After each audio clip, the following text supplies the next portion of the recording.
Another day, another installation ng cabinet. Tara, samahan niyo kami mag-install. Dito lang sa Pasig City. For today's video nga, Naabutan nga namin na temporary close yung daan dito pero malapit naman na kasi kami bago nila nilagay, buti na lang napakiusapan. For reference nga po pala, ito po ay 60 inches lapad, 72 inches yung height. 6 AM pa nga lang, umalis na agad kami sa San Jose del Monte, Bulacan kung saan located yung shop natin para makaiwas sa traffic.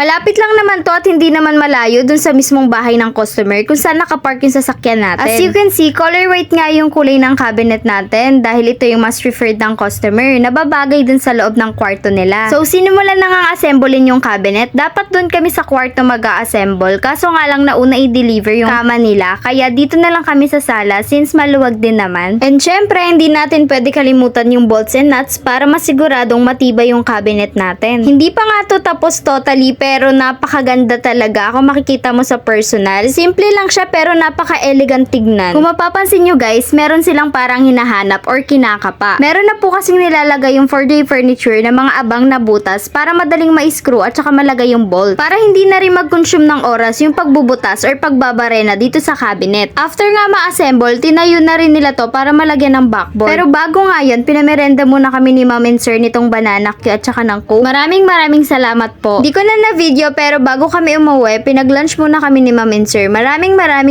salamat po. Anyway, nung nalagay na yung backboard, winairingan na para malagay na yung pin light. Inabot lang kami dito guys ng almost 2.5 hour para ma-assemble tong cabinet. At after nga makabit yung mga pintuan, niready na rin to para maipasok sa loob ng kwarto kung saan ba dapat siya ilalagay. Kailangan na din kasi ito mapasok sa kwarto kasi para ma-align na din yung mga pintuan. At syempre, nililinisan na rin po natin to after ma-assemble. Thank God natapos rin.